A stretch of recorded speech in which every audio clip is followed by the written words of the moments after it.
Атырау қосылу керек маған. Атырау мен Жаңаөзен.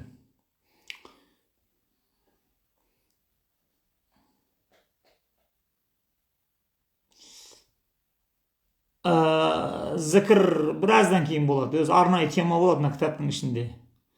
Соған қатысты. Сол кезде айтамыз.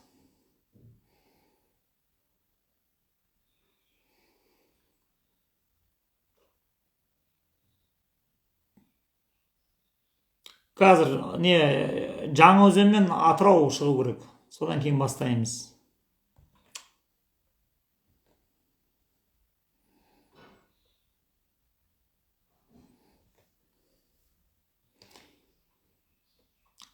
Зікірді бүгін айтпаймыз. Ол мына кітаптың ішінде. Оған қатысты өзі арнайы бөлек тақырып болады. Сол кезде ол болады. Біз қазақшасын ұсынамыз. Не қазақшасы былай болады.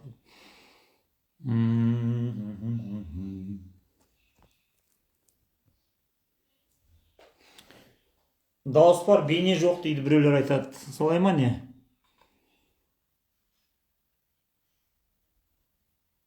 Әлі бастаған жоқпыз. Әсем.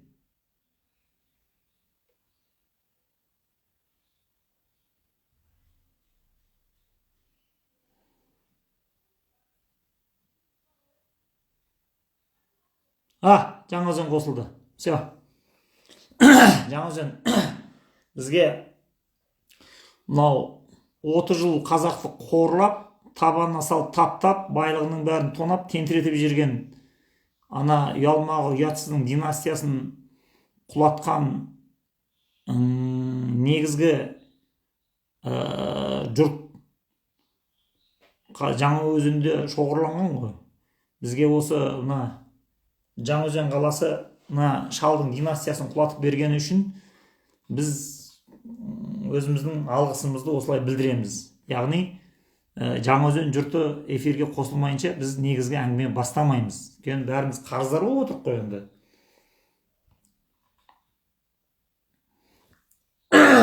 Жаңаөзен дайын дейді. Ал кеттік енді. Бүгін жалғасады. Мынау көкеміз не дейді енді? Тағы да бір көрсетіп қояйын. Кітап мынау, сіздерге теріс көрінеді. A world waiting to be born дейді. Туылғысы келіп тұрған, болмаса дүниеге келуге, дүниенің есігін ашуға кезек күтіп тұрған әлем деген ғой енді. Яғни біз жасайтын әлем деген ғой.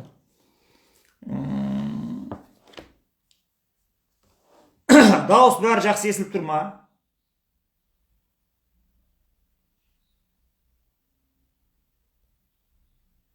Дауыс жақсы, анық тұнық естіліп тұр деп жазыңыздар. Содан кейін мен оқимын.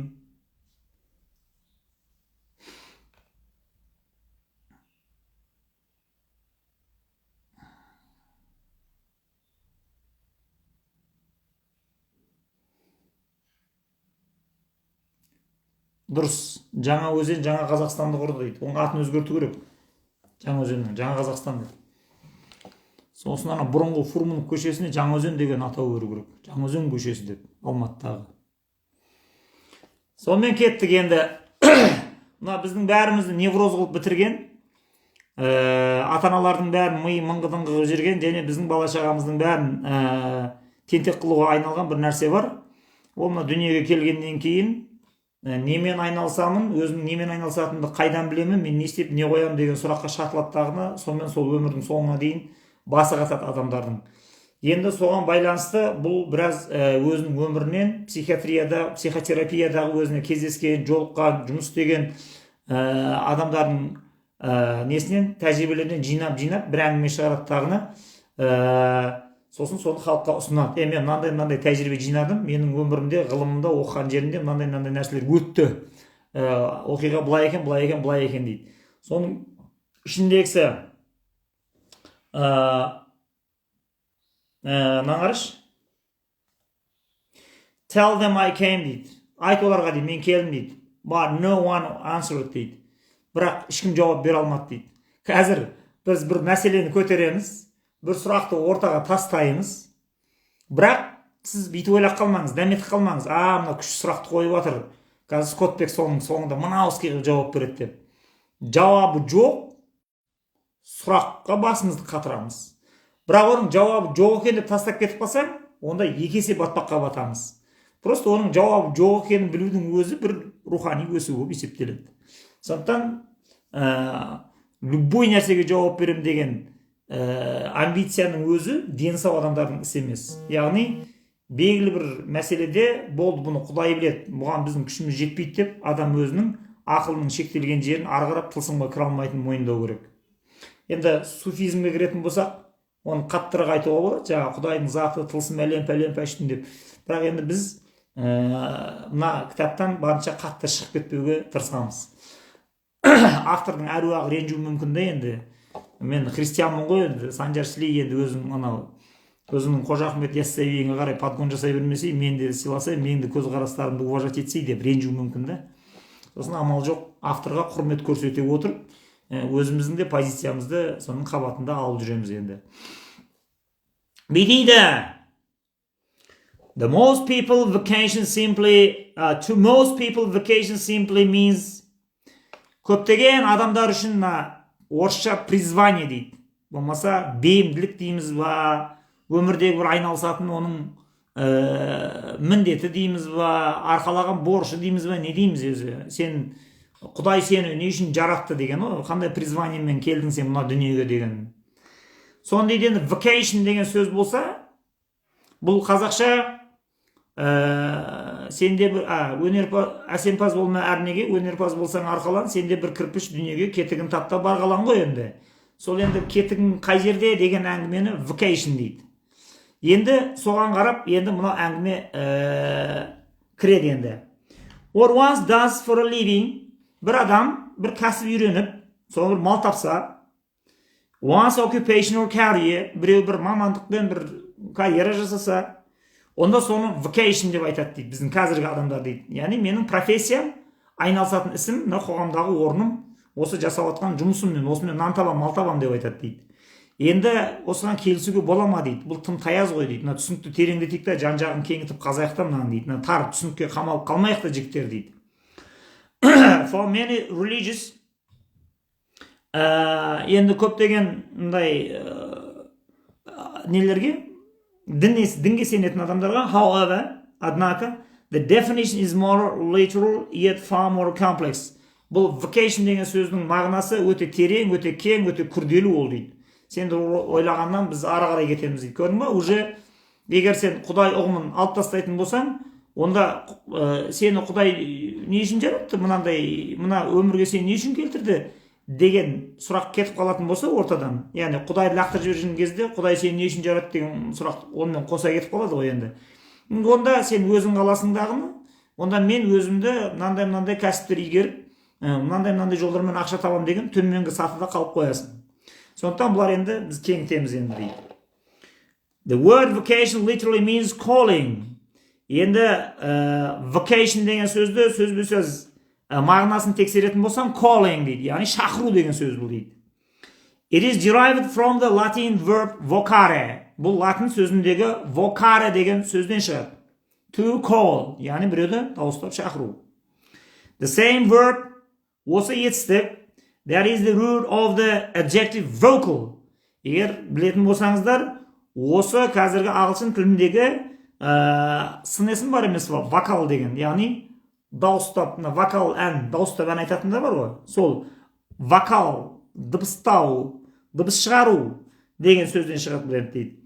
The religious meaning of vocation, ал енді бұның vocation деген сөздің, призваниенің діни мағынасына келетін болсақ, is what one is called to do. Яғни бір адамның бір нәрсе істеуге шақырылуы. Which may or may not coincide with one's occupation. With what one is actually doing. Мейлі, ол оның қазіргі айналысып жүрген, істеп жатқан ісімен сәйкес келсін, келмесін, бәрібір біз оған қатысты айтпаймыз. Бірақ vocation деген кезде, біреуді бір нәрсе істеуге шақыру. Ол шақыруды қабыл алып соны істеді ма? Жоқ, ол шақыруды қабыл алмай басқа нәрсе істеп кетті ма? Оған біздің басымыз ауырмайды дейді. Факт, что сені біреу шақырады болды. ол дыбысты есту, естімеу қасақана, я естігеннен кейін оған жауап беру, бермеу, ол адамның өзінің жеке шаруасы. Так, in this sense, vocation implies a relationship. Енді біреу сені шақырды деп бұл етістіктен шығаратын болсақ, онда implies a relationship, бұл отношение, қарым-қатынас, байланыс дегенді білдіріп тұр дейді. For if someone is called, егер біреуді шақырған болса, something must be doing the calling. Онда дейді, біреуді біреу шақырған болса, онда сен шақырып тұрған біреу бар да дейді.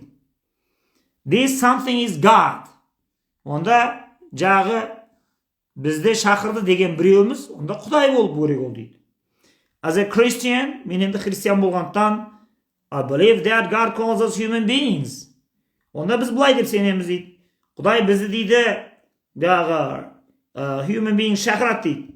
Не нәрсеге? Мейлі дейді. Whether skeptics, мейлі ол скептик бола берсін, дінге сенсін, сенбесін, believer, unbeliever, non-believer, whether Christian or not, мұсылман ба, христиан ба, болсын, болмасын, бәрібір. To certain often very specific activities. Мейлі, кім болсаң ол бол, адам болып жаратылып, human being болып түстің ба, сені бір іске шақырады. Енді кесі, мына тірлікті істейді деген бір адамзатқа ортақ, бір іс бәрі ортаға шығады ол дейді. Сен бәріні жабылып, жағы бір терінің күшпағын илеуге мәжбүрміз. Так, furthermore, енді одан ары қарай келсек, since God relates with us as individuals, адамдар, Құдай адамдармен индивидуальный, жеке дара, әрқайсымен жеке дара байланыс жасайды, онымен топ-топ жамағаттық контакт орнатпайды дейді. So this marriage calling is utterly individualized. Онда Құдай ана бәндасын, өзінің балшықтан жаратқан халифасын бір іске шақырды дейтін болсақ, ол өте субъективно, өте индивидуально, әр адаммен жеке дара жүру керек дейді. Бұл деген уже көрдің бе, жайлап неге келе жатыр? Яғни өмірдегі өзіңнің не үшін жаралғаныңды, қандай позицияға сен негізі бекуге тиіс екеніңді, бұл дүниеде сенің кетігің қайсы екенін табатын кезіңде біреуге сенуге, біреуге барып арқа артуға, жаңағыдай сен мен не істейін енді деп біреуден сұрама сен дейді. Индивидуально жүріп жатыр дейді. Яғни сен мен Құдайдың екеуінің арасында бір vocation сені шақырып жатыр. Сен ол дыбысты я естисің, я естімейсің, я анық естисің, я нашар естисің, я жауап бересің, я теріс айналасың. What God is calling me to do is not at all necessary what God is calling you to do дейді. Енді бұл жерде дейді, сен ойлап қалма дейді. Жағы Құдай бір іске егер calling vocation шақыратын болса, сен міндетті түрде сені еркіңнен тыс соған жегіп істетеді екен деп дейді. Бұл жерде адамда қалау, таңдау еркі по-любому болады дейді. Яғни мынандай нәрсе бар сен істейтін. Істейсің ба, істемейсің ба деп бәрібір санасады дейді. Енді ары қарап ол vocation, яғни тәңірлік әлемнен маған мынандай шақыру келді. Мен соны қабыл аламын, я қабыл алмаймын дегенді қалай шешеміз? И вообще точно мені мына іске шақырып тұрған, я шақырмай тұрған сен қайдан білесің дейді. Біз ол үнемі сондай бізді мазалап тұрған, үнемі біздің ұйқымызды тынышсыз қылып тұрған, біздің үнемі жүйкемізге салмақ салып тұрған адамдық болмыстың, адам болып өмір сүрудің бір қиындығы осы дейді. Яғни тәңірлік әлемнен келген шақыруды қайтсек тұнық естиміз. Қайдан білеміз біз оны? Дәл сол тарапқа шақырып тұрған. Бұл бас ауруы бұл дейді. Мысалыға дейді. Мынандайлар бар дейді. Monks and nuns, монахтар бар, монашкалар бар дейді. Tend to be the experts on the subject of vocation дейді. Олар осы тәңірден келетін шақыруды өзінше жаңағыдай бір айыратын, айта алатын эксперттер сияқты бір болып келеді дейді. Бірақ соның өзінде it is in monastic life, жаңағыдай көбіне шіркеулерде кездеседі бұл нәрселер дейді. Is this aspiring nun or monk truly called to the monastery? Енді біз қайдан білеміз дейді. Мына бір шіркеуге барды дейді біреу.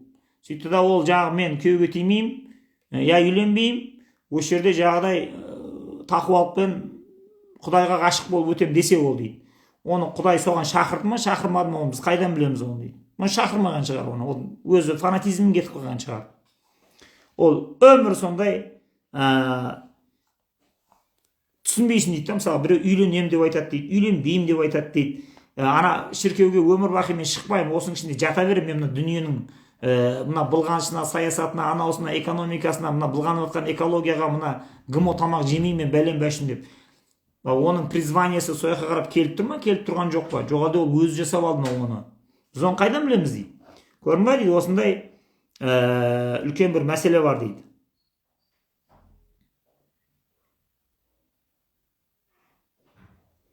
Енді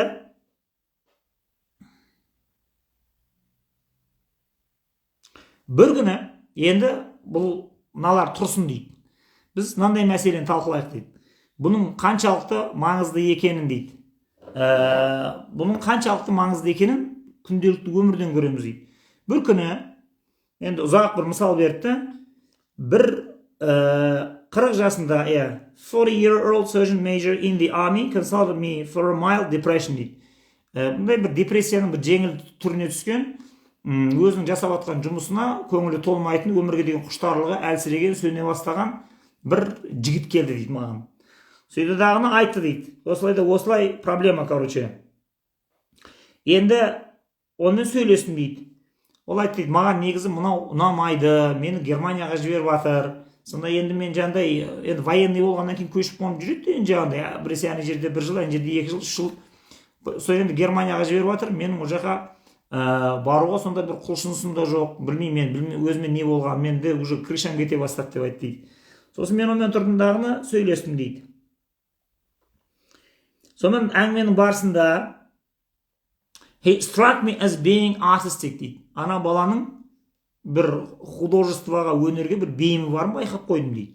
Мен таң қалдырды дейді. Сосын мен айттым дейді. Since you are so fed up with moving, why don't you retire? Ақыры көшіп қона беріп, военный болып, әскери болып, көшіп қона беріп, одан ығыр болып ит болып кеткен екенсің. Енді пенсияға шыға салмайсың. Неге сен өзіңді өзің енді қинап отырсың бұл жерде? Соны айтты дейді. I wouldn't know what to do with myself. Мен өзім білмеймін, егер оны қоятын болсам, не істеу керек екен деп айтты дейді. Сонда әскери салаға бұл енді өзінің қалауымен бармаған. Скорее всего, бұны жаңағыдай ерте пенсияға шығасын, сосын жаңағы пенсияң көп болады, ақшаң көп болады. Жаңағы соғыс болса болды, болмаса әйтеуір военный болып көшіп қонып бір 25 жыл служить етсең болды деп әке-шешесі ма, туыстары ма, нағашысы ма біреу тыққан болса керек енді бұны. Енді бұған айтады, енді пенсияға шыға салмайсың мен, ақыры өзің ит болып кетсең дейді. Бұл айтады, жоқ, мен одан кейін не істейтінін білмеймін мен дейді. Онда былай қылайық дейді. Сен сурет салады екенсің ғой деп айтты дейді. Әңгіменің арасында отырып білдім дейді. That's just a hobby деп айтты. Бұл хобби ғой әншейін. It's not something I could make a living on. Бұнымен ақша тауып қатырмайсың ғой деп айтты дейді. Өйткені көбісінің бәрін айтатын сөзі сол. Сосын мен оның алдында айттым, давай. Сен нелеріңді салған суреттерін алып келші маған деп. Жарайды, мақұл деді дейді. Содан бұл маған салған суретін екеуін алып келді дейді.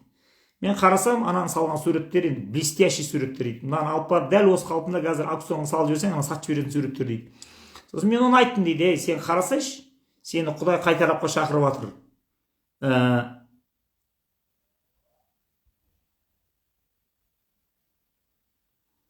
Мынау естіліп тұр ма, или тоқтап қалды ма?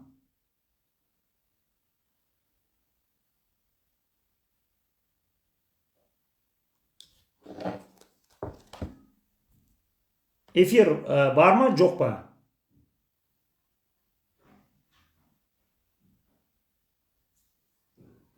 Ғазиза, қайырлы кеш. Дыбыс бар ма, жоқ па?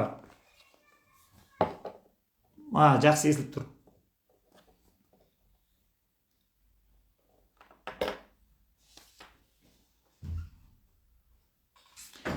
Соны мен айттым дейді. Бауырым, сен енді әуесте Құдай сені өзі мынандай бір талант қылып жаратқан екен. Өзі суретші екенсің, салған суреттерінің бәрі карамат. Енді сен неменеге далбаса бұл военный салада жүрсің, енді ертең басыңа бәле болады ғой, мынау саған ауру болады ғой деп едім дейді.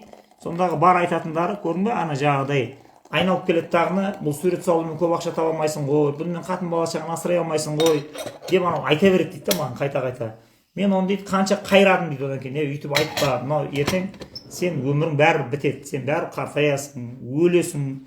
Соңына келген кезде мынау сені оңдырмайды. Яғни тәңірлік әлемнен саған келген призванияны, шақыруды, сенің өзіңе арнайы бөліп берген талантты бір шетке ысырып қойып, екінші бір нәрсемен тек ақша үшін табысқа жетемін, тыныш өмір сүремін деп көтен зорлықпен өмір сүру деген жақсы емес. Сонымен не керек? Мен ол военный, ол Германияға кетіп барады дейді, уақыты жоқ ананың дейді. Енді мен оны емдеу үшін дейді яғни Құдай оны бейімдеген, Құдай оны қалаған тарапқа қарап бұру үшін ол ұзақ көп уақыт жұмыс істеу керек. Ал ол кетіп бара жатыр дейді ана жерден. Лимон келіп қалды, кеңшерістер.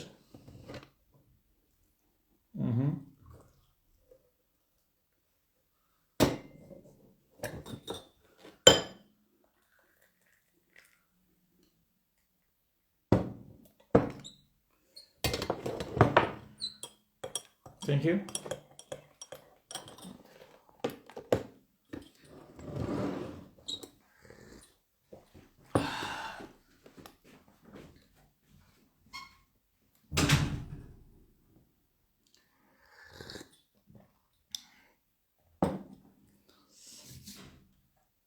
Кеттік енді.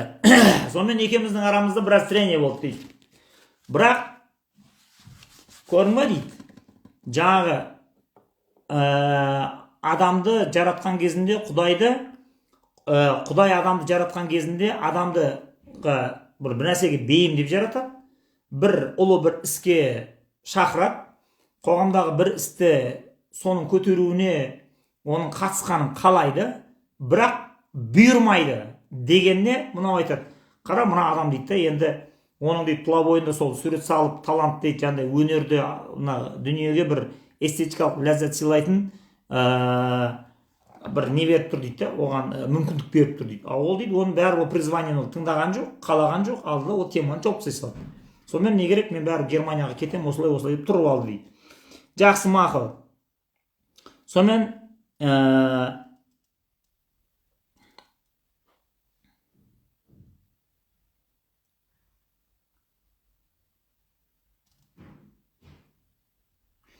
we did not have the time to understand the nature of his resistance. Оның өзінің тәңірден келген оның шақыруына құлақ түрмей, resistance, осыншама табан тіреп қарсыласуының түпкі табиғатын did not understand, түсіне алмадым дейді. Fortunately, бірақ әйтеуір бір сәті түскені, upon occasion, случайно, psychotherapists do have the time, нелерде, психотерапевтерде әйтеуір бір уақыт табады дейді. Then they may discover that the resistance is rooted either in a false teaching from parents. Олар психотерапевтер егер ұзақ уақыт жұмыс істейтін болса, ерте ме кеш па оның өзінің тәңірлік әлемнен келген шақыруға құлақ түрмей, қасақана керең болып отыру себептерін ол бәрі тауып алады оны дейді. Яғни false teaching from parents, яғни көбіне ата-аналары ананы жалған оқытып жүреді. Мына адамдардың, әсіресе Қазақстанда да, мына қазақтардың өзінің Құдай берген талантын, Тәңірдің берген талантын, Құдайдың бойына құйған бейімділігін пайдалана алмай, әке-шешесінің ағайын туысқанның ықпалыменен басқа бір мамандыққа кетеді дағыны, сонымен сорлап, ана ішіндегі талантты, потенциалды сыртқа шығара алмаған күйі, өртеніп күйіп жанып, өмірінің соңында өкініп кететін бір себебі сол. That the patient swallowed the hook дейді. Сол ата-анасын тастаған күрчегін бағана пациент жұтып қояды дейді. Сонымен бұл бәле содан басталады дейді. Енді екінші жағдайды алайық дейді. Abi бір қызы болды дейді. For instance, was a brilliant as well as beautiful young woman дейді. Бір жап-жақсы алтын асықтай сүп-сүйкімді еліктің лағындай осы ытқып тұрған бір жап-жақсы қыз келді ма, young woman, күйеуге тимеген болу керек. Who had become pregnant in the 11th grade. Ол дейді, мынау мектептің 12-ші несіне классына келген кезінде жүкті болып қалған, бала көтеріп қалған. And dropped out of high school. Сосын оны high school'дан, мектептен шығарып жіберді дейді. Жаңағыдай ұятсыз, ұялмай, қызармай, өлдің бай жаңағы. кейін күйеуге тигеннен кейін де, болмаса университетке түскеннен кейін де осы нәрсенің қызығын көретінен ғой деп оны нұқып шығарып жібереді. She initially came to see me because of marital difficulties. Ол маған как врачқа келген кезінде, алғаш келген кезінде по женскому келген, яғни әйелдерде кездесетін бір ауруын айтты. Once these were resolved, бұл проблемасын шешкеннен кейін, we began to discuss her future. Енді оның болашақ тағдырына қатысты әңгімені бастадық. Енді бұл қыздың проблемасы қазір қайдан шығады, қазір көреміз енді. Бұны қалай? Бұл призваниеге түсе алмай қалай тентірейді, я қалай өзіне қайтып келеді. Яғни тәңірлік әлемнен келетін шақыруды бұның құлағы ести ме, естімей ме, енді көреміз қазір. Since she had a wealthy and supportive parents and a wide range of interests, бұл өзі дейді бай, supportive parents дейді, ата-анасы да өте көмектескіш, қолдағыш бұны қызын, and a wide range of interests, көзқарасы да кең, қызығатын заттары да бар, Құдайға шүкір. I found it strange, маған бұл бір қызық болып көрінді дейді, that she gave no consideration whatsoever to going to college. Соншама ақшасы бар, поддержкасы бар, ата-анасынан қолдау бар, білім бар, база бар, бәрі бар, бірақ университетке барып оқысы келмейді. Так, бұған не көрінді? When I pressed her on it, неге университетке түсіп оқымайсың деп жайлы прессовать етіп көріп едім, she balked, сразу бастапты дейді. Странно. Over the course of 3 months, 3 ай екеуміз терапия жүргіздік. I would periodically address the issue. Университетке бармайсың ба деген мәселені мен заман қайта қозғап отырдым. And each time she would fight back. Мен осында ұсыныс айтсам, ол ерегісіп кетеді. Even to the point of screaming at me. Кейде маған айқайлап ұрысып тастайды дейді. Then I was trying to play God. Сен Құдай болма сен. Өзім білемін өзі не істейтінді. No right to direct her life so forcefully. Сөйтіп мен күштеп менің өмірімді үйтіп, анда бар, мұнда бар деп бағдар берме, мен өзім білемін деп айтты дейді. I began to doubt my methods. Мен өзімнің әдісімнің пайдалы екендігіне күмән ұстай бастадым, күмәндандым. But I tried again one day, бір күн тағы айтып көрдім дейді. Telling her she was as bright as anyone. Сен өзің сондай ақылды, тамаша, керемет қызсың. And there, I never met in medical school. Мен мұндай ақылды қызды даже мединститутта көрген жоқпын. Suddenly, кенет, Abi, мына біздің Абижан, broke into sobs дейді. Ағыл теңіл еңкілдеп, еңіреп жылап қоя берді дейді. Так, бұл неге жылай берді? Біраз жылауы басылғасын. When I was about 12, I crawled into Daddy's lap one evening дейді. 12 жасында қара, әңгіме қаяқтан басталады осының. Проблема қайдан шығады? Шешемнің тізесінде, әкемнің тізесінде отырып, I asked him, what do you want me to be when I grow up, daddy? Көке, өскен кезде менің кім болғанымызды қалайсың? A doctor деп айтты. Сен дәрігер болғанды қалаймын, қызым деп айтты. He answered, but suppose I want to get married. Бірақ енді мен үйленгім келсе ше ал. Maybe after you become a doctor, дәрігер болғаннан кейін тұрмысқа шықсаң болады, қызым. But until then you won't have time for marriage. Бірақ сен оған дейін үйленуге уақытың болмайды, мединститутқа түссең. And with college and medical school, бұл деген енді жаңағы университет, мединститут деген сондай нәрсе ғой. It was so definite. Бұл сондай анық еді. Suddenly I had a fantasy. Менде сондай бір фантазия пайда болды қиял миымда. It was more like a vision. Даже бұл қиял емес, анық көрдім мен бір нәрсені дейді. I was walking down a long corridor, бір ұзын коридормен кетіп бара жатырмын. Wearing a starched white lab coat, үстіне доктордың ақ халатын киіп алғам. I was powerful but totally isolated. Өте бір сондай абыройлы, қолында билігі бар, күшті, жаңағыдай білімді адаммын, but totally isolated. Бірақ полный жалғыздық менде дейді. All around me were young students smiling at each other. Айналамның бәрінде сондай бір жадыраған, жайнаған, күлген студенттер. Мәз дейді олар. Couples walking hand in hand, ерлі-зайыптылар қол ұстасып, laughing together, бәрі мәз, жайнап, sometimes kissing, сүйісіп, having fun, ойнап күліп, and no one even noticed me. Бірде бір адам мені байқаған жоқ, назарына ілген де жоқ. Everything about was my Steve. Бәрі маған қатты қарайды, жаңағыдай, маған қатты көңіл күйде дегені ғой енді. I was an old maid. Мен кәрі қыз болып отырып қаппын дейді. Жаңағы Бізде де солай ғой енді мединститутта оқудың бір қаупі. Жаңағы 17-те қызың оқуға түсетін болса, ана құдай 7 жыл оқи ма, 8 жыл оқи ма, ана 27-26 келгенде бітірем деп жүрген кезде онымен замандас жігіттердің бәрі үйленіп, бала шағалы болып кетеді. Тағына 27-28-інде дипломы зор алған қыз өзінің теңін таппай отырып қалмай ма?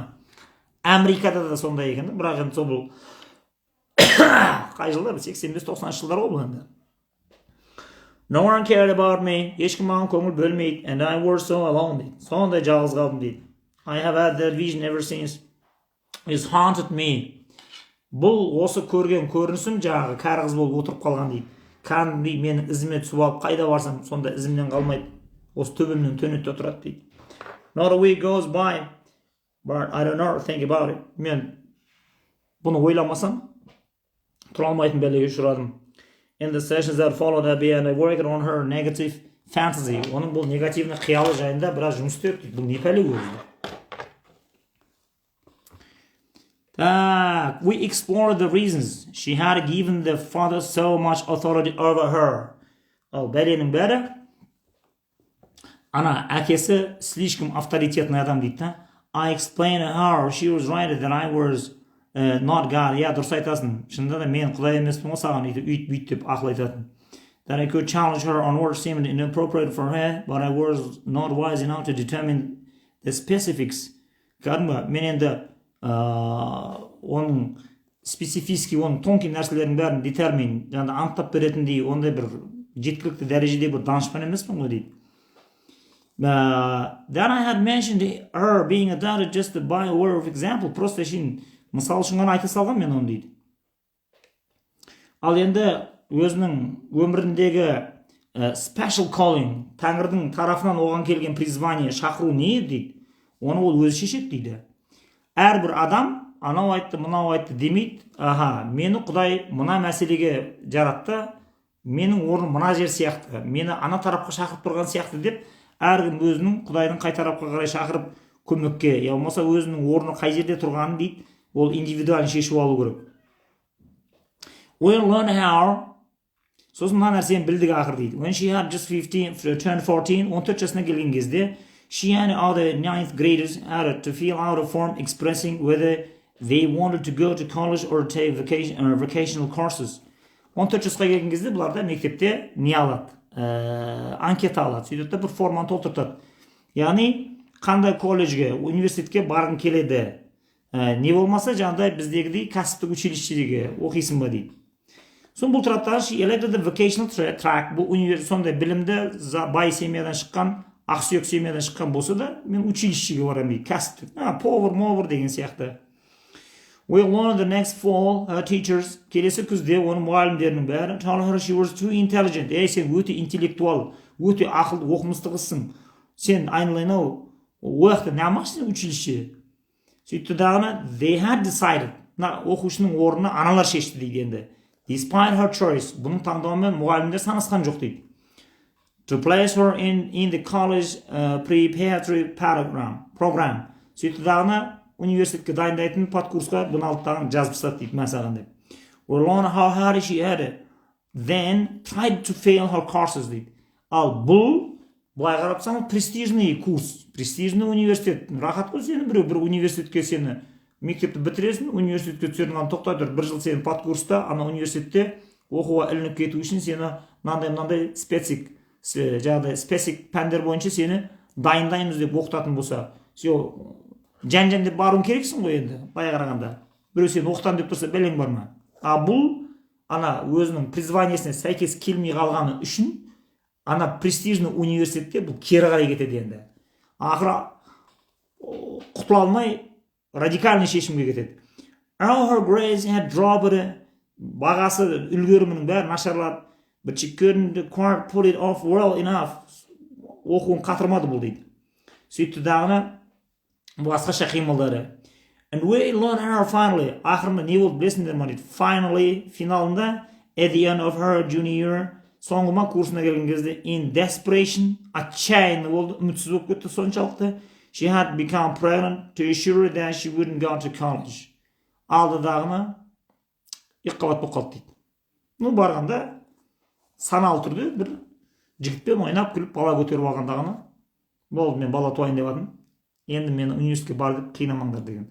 Көрдің ба, до того бұнымен санаспайды, бұның призвание жайында әңгіме семьяда болмайды, әкесі слишком авторитетный, мектептегі мұғалімдер де нашар, құдай сені қандай жаңағыдай орынға жаратты, әлемдегі сенің кірпіш ретінде қаланатын кетігің қайсы деп онымен индивидуальный жұмыс жүргізіп анамен отырмайды. Интеллектуалсың ба, жақсы оқисың ба, болды, сен шешпейсің не оқып не қоятын, біз шешеміз. Қай университетке баратыныңды, қай мамандық таңдайтыныңды оны біз шешеміз деді да, ана бейшара қызды алып парттан қинап ананы оқытып еді. Мына аналарға ерексіп, енді не істейді, енді 17 жасар кішкентай қыз қарсы салмайды, барғанда бір жігіттен бала көтеріп алған ғой, саған керек болса деп. Сондықтан бұдан шығатын қорытынды, көрдің бе, біздегі ата-аналар мен жастардың арасындағы көп трениде жүріп жатады ғой бізде, бірақ бізде де осыны көбісі байқамайды.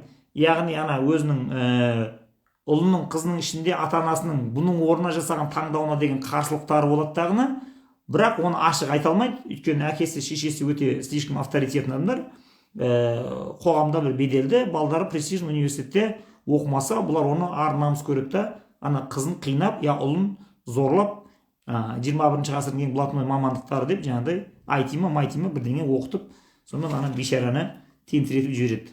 Мына қыз до того уже барар жер басар тау, ашарға есік, кіреге тез таппай барғанда екқабат болып қойған ғой. Енді бұл қыз не болды ақыр дейді, екеуміз соны сөйлестік қой, призвание жайында дейді. That was a long time ago дейді. Бұл әңгіме баяғыда болған, мен еске түсіріп айтып отырмын дейді. Today, бүгін біздің Әбижан, қазақша Әбигүл ма, is not only a competent mother of grown children. Әңгіме өсіп кеткен әдемі жап-жақсы балдардың сондай competent, трезвый, өте жақсы анасы бар. Also, сонымен қатар, a highly respected, өте құрметті litigation lawyer, and litigation деген не екен білмеймін. Lawyer деген адвокат па, юрист па біле қойғанда. A partner in a major New York City firm. Нью-Йорктағы сондай бір үлкен, жаңағыдай ірі компанияның, фирманың біреуінде ол уже қазір юрист болып жұмыс істейді дейді. Көрдің ба мына? Бұны мединститутқа деп мына бейшаралар қинап, сен доктор боласың деп мына қинап мединститутқа оқытады. Бұл сол мединститутқа оқымаймын деп көшеден бала тауып алды, сөйтіп университетке бармай қашып құтылып, ақырында кейін қайтадан күйеуге тиген, бала шағалы болған. Үлкен бір фирмада өте уважаемый юрист болып бұл кетті дейді енді. Так, the discovery of a denied vacation is not necessarily so difficult, however, дейді. Бірақ енді көрдің ба дейді, бұны адам өзінің жаңағыдай бас тартып отырған жаңағы шақыруларын точно табу ол дейді. Өте қиын, ол оңай нәрсе емес дейді.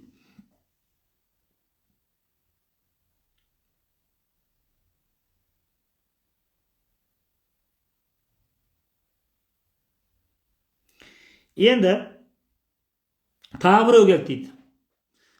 Мәлика деген қыз келді дейді. Қазақша Мәлика болады, бұлардың тілінде an angel дейді, ангел. Анжелинасы ғой енді, біздіңше Мәлика ғой енді, періште. Мені бір келіп, ол сөйлесті менімен дейді. Бұл да сондай жаңағыдай.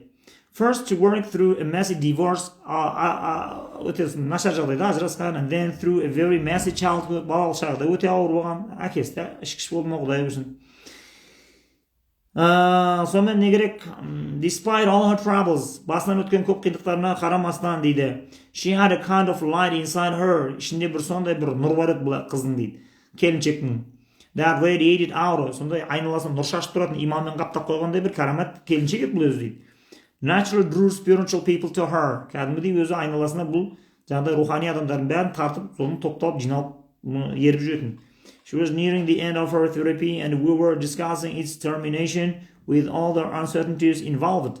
Соны енді терапияның соңына келген кезде әлі де бұның призваниясы, енді не істейміз енді? Мына бәрі емдеу, проблемалардың бәрі біткеннен кейін өмірдегі орнымыз қайсы? Немен айналысамыз? Құдай бізді қай тарапқа шақырып тұр енді? Оны қалай білеміз деген мәселе көтерілген кезінде one word for occupation future. Ал болашақ жұмысың не қыламыз?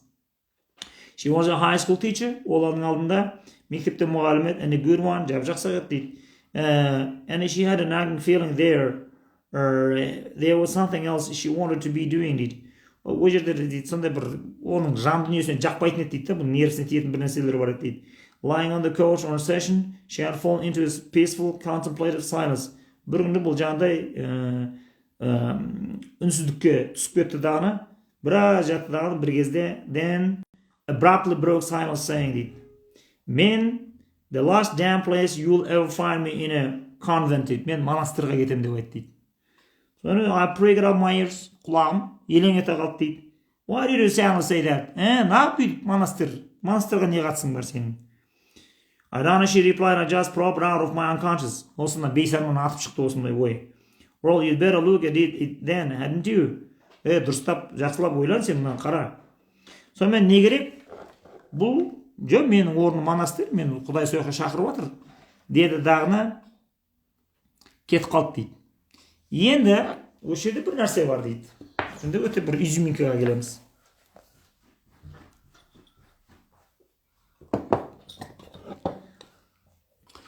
Бәрінің түбіне жететін, құртатын нәрсе мынау адам дейді. Егер Құдайдың оны өзін шақырған шақыруын қабыл алып, сонымен үндесіп, бірігіп, соны істеп кететін болсам, мен бақытты өмір сүрем, бәрі болады, мен успехқа жетем, табысқа жетем, бәрі менің алдымда қоғадай жапырылады деп ойлап қалады дейді. Енді осы жерде бір шындықты айтайық дейді. Олай емес дейді. Мына Құдайдың шақыруын, vacationды қабыл алып, жақсы, давай мен кетігім сол жер болса, сол кетігіме барып қаламын деп тұратын болсаң дейді, сенде ондай успех болмайды дейді, сен тентіреп кетесің әлі дейді. Яғни за счастье надо платить. Яғни сен өзіңнің өмірдегі өзіңнің орныңды табу деген нәрсе, ол ауыр азаппен, көп қорлық шегумен келеді дейді. Адамдардың бәрі не үшін өзінің призваниесінен қашады?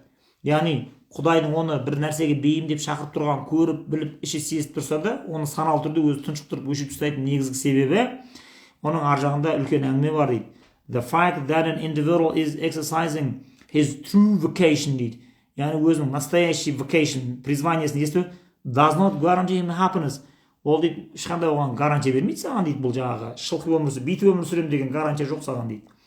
One cannot doubt that Van Gogh was called to paint, but the fact that he frenetically followed his calling did not relieve him from his inner torment дейді. Көрдің бе?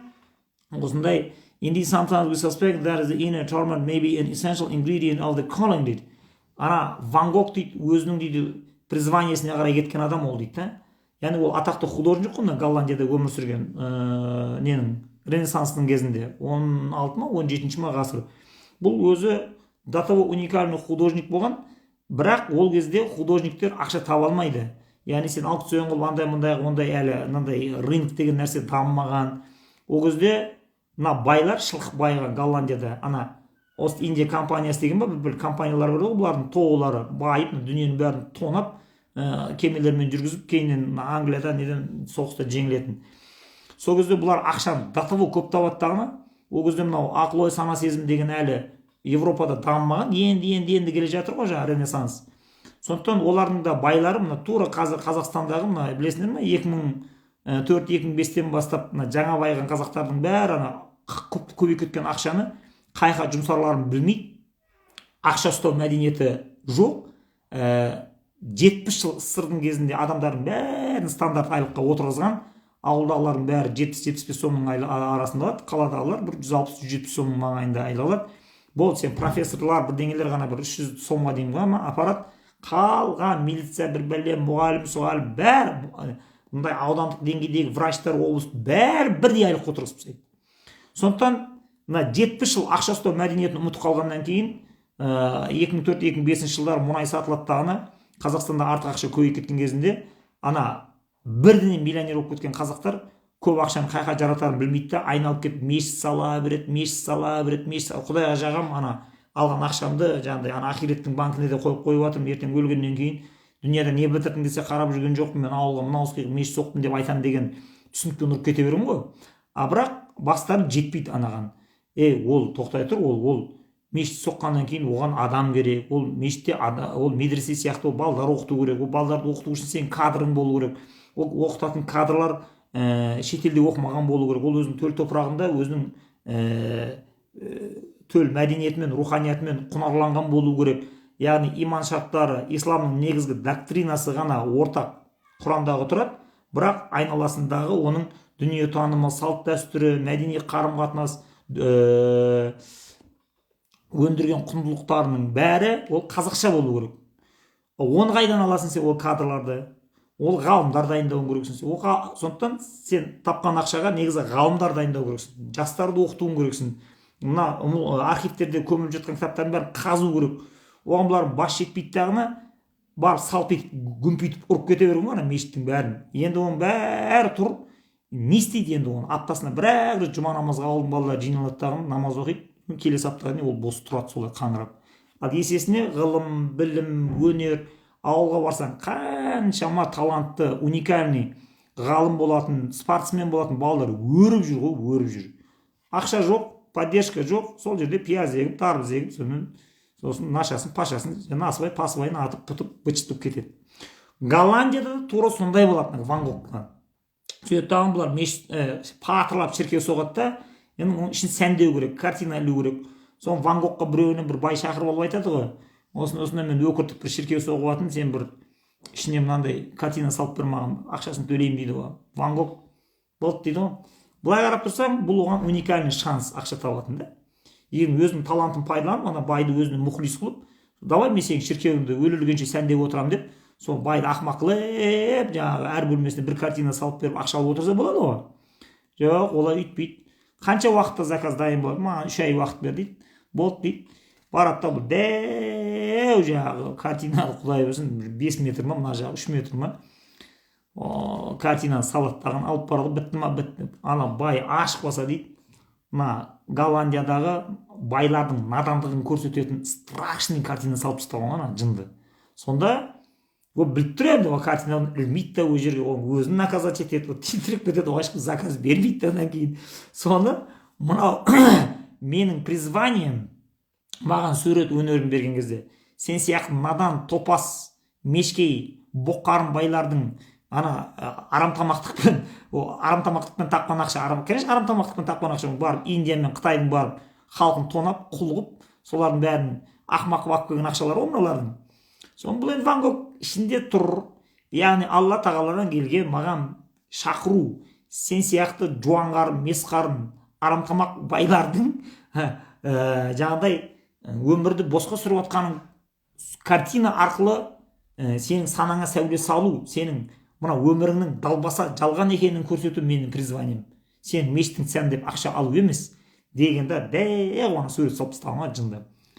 Ана картинаны айырып кейін сол білмеймін не қылғандарын, сол кейін құрап алды деймін, сол құрастырды ма, бір бәле қылды. Сонымен Ван Гог заказда жоқ, тасбақада жоқ, тентіреп, кедейшіліктен биш болып, көрдің ба дейді.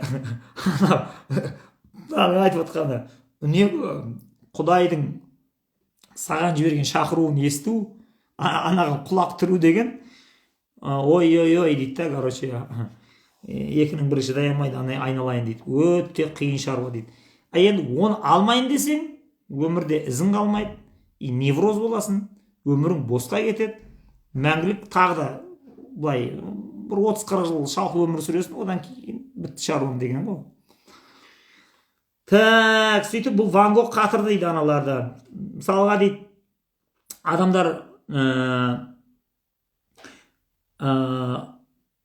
бала шағасын тәрбиелеп отырған қандай ешкім танымайтын ата-аналар бар дейді. Қарасаң, хошың келеді дейді. A true vocationist homemaker will raise his or her children дейді, to the glory of God дейді. Сондай тәрбиелі, әдепті балдар өсіретін, махаббатпен өсіретін ата-аналар болады дейді. Қарапсаң, ол қарапайым, ақшасы да аз, оны ешкім танымайды да дейді. Бірақ шоколадты балдарын өсіріп жатыр дейді. While the life of tycoon may look dismal in God's eyes дейді. Сен енді дейді, ана шылқып, доллар шайнап теңге түкіріп жүрген байлардың өмірін, Құдайдың бүйтеп, призваниясын фонды алып қарайтын болсаң дейді, ана шылқып жүрген байларының бәрі сүмелек қой әншейін дейді, түкке пайда қаспайды дейді. Онымен салыстырғанда атын адам естімеген жағы мынандай алтын қасықтай баласын, қызын тәрбиелеп, күніңе соған қиссасын жаттатып, алпамысын жаттатып, күніңе сол әлдиді нәпсқа дейін оқып беріп, экософияны оқып беріп, салт дәстүр сөйлейтін оқып беріп отырған ата-ана Құдайдың алдында қандай абыройлы, қандай беделді, нағыз призваниесінде отыр дейді. Ана өзінің қоғамға мен ақылды, өнегелі, тәрбиелі, әдепті бала дарытуым керек, сыйлауым керек деген ол өзінің міндетін атқарып отыр дейді. Біз енді бұл оқиғаны кеше көзбен көрдік, қолмен ұстадық. Қазақстанда 30 жыл тонаған семьяның мүшелерінің қалай биліктен айырылғанын, абыройдан жұрдай болғанын, жаңағы туған інісінің ағасына орнатқан ескерткішті Талдықорғанда қалай машинамен гүрс еткізіп құлатқанын, оны жергілікті жігіттердің оны барып ұрып сабап, оны машинамен алаңда ары бері айландырып сүйреп акиматтың алдына апарды да арқанмен масқара қылып оны асып қойып теуіп оны білгенін істеді. Так, енді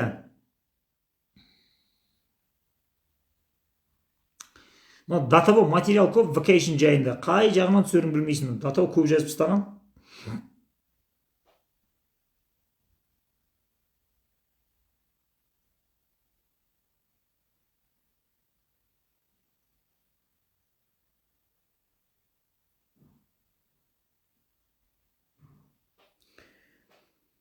Жалпы мынандай нәрсеге келейік дейді. Vacation деген кезде сонымен үндесу, яғни Құдайдың шақыртуын қабыл алдым, естідім, мен сонымен үндестім деген кездегі оның критерийі не болу керек деген кезде, оның несі? Жүрекке тыныштық келу керек. Яғни сыртың азап шегіп, тентіреп тозып, баңғы құсап жүрсең де, жұрт сені мазақтап, бүйтіп, не қылып жатса да, жүрегіңде тып-тыныш болып тұру керек. Яғни Құдаймен арада анаяқтан шақырту келді, сен ол шақыртуға жауап бердің, контакт есть. Құдаймен контакт бар ма? Онда жүрегіңде тыныштық болу керек. Так, енді мына датаба көп. Қысқартып қызық жерлерін оқиық.